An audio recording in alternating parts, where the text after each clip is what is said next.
6 నెలలు దాటిన పరిస్థితుల మధ్య మళ్ళీ పార్టీని మనం సమాయత్తం చేసే దిశగా అడుగులు వేస్తూ ఈరోజు అందరం కూడా ఇక్కడ కలుస్తూ ఉన్నాం. ప్రజలందరూ కూడా ఈరోజు నిలదీసే పరిస్థితిలోకి ప్రజలంతా వస్తూ ఉన్నారు. ఏమైనా 15,000 అని చెప్పి చిన్నపిల్లలు అడుగుతూ ఉన్నారు. ఏమైనా 18,000 అని చెప్పి వాళ్ళ అమ్మలు అడుగుతూ ఉన్నారు. ఏమైనా 48,000 అని చెప్పి ఆ అమ్మమ్మలు అడుగుతూ ఉన్నారు.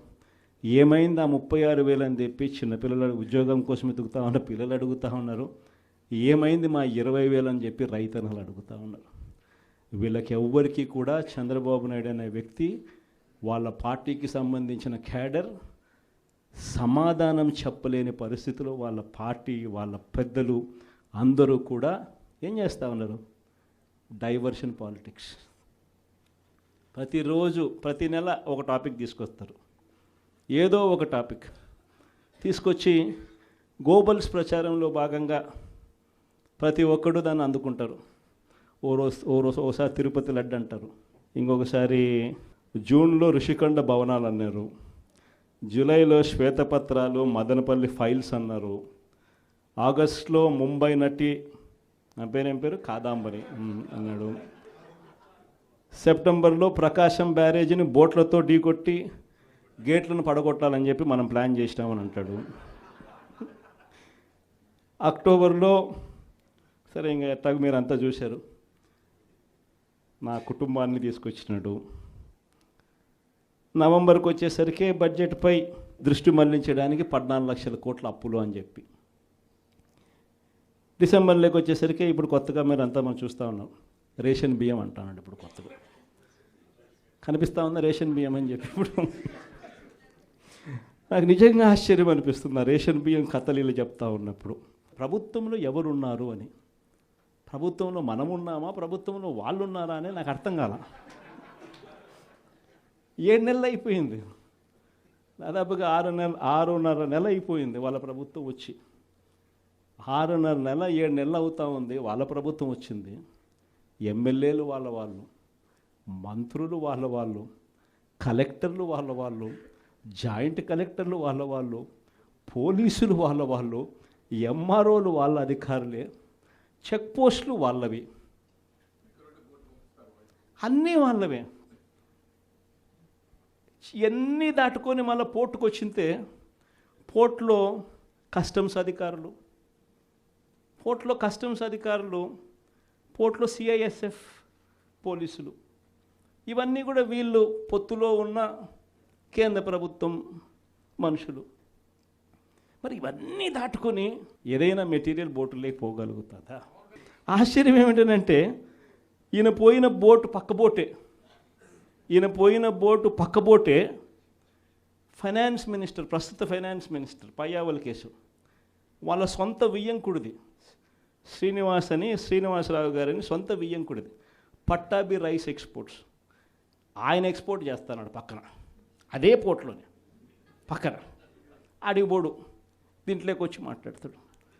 నాకు ఆశ్చర్యం అనిపించింది, అసలు ఏందిరా నాయన ఇది, ఎవరు ప్రభుత్వంలో ఉన్నాము, ఎవడు చేస్తూ ఉన్నాడు అని చెప్పి. వైఎస్ఆర్సీపీలో మన కార్యకర్తలు మనోళ్ళందరూ వ్యవస్థీకృత నేరాలంట. అసలు వ్యవస్థీకృత నేరాలు చేస్తూ ఉండేది ఎవరు?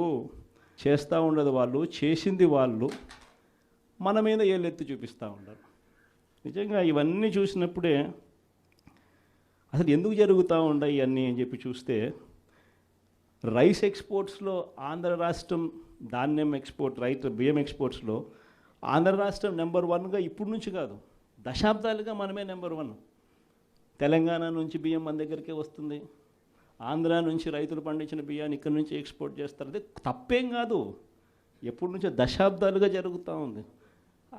ఆంధ్రాలో రైస్ ఎక్స్పోర్ట్స్ నెంబర్ 1. అందులో ఈ పయ్యావుల కేశవ్ వాళ్ళ వియంకుడు, ఈ పట్టాభి రైట్ ఎక్స్పోర్ట్స్, ఈయన ఆంధ్రాలో నెంబర్ 1. ఇది నిజంగా ఇది కొత్త ఏం కాదు. ఎందుకనంటే ఇది ఎప్పటి నుంచో జరుగుతూ ఉండేది. బియ్యం అనే రైతులు పండిస్తూ ఉన్నారు, రైతులకు గిట్టుబాటు ధర రావాలి, రైతులకు మంచి రేటు రావాలి అని అంటే ఎక్స్ట్రా పండించిందంతా రైతులు ఎక్స్పోర్ట్ చేసుకుంటూ ఉండే సాంప్రదాయం ఎప్పటి నుంచో జరుగుతూ ఉంది. అయితే దీన్ని ఎలా ట్విస్ట్ చేస్తూ ఉన్నారు అనేది ఇప్పుడు ఆశ్చర్యం.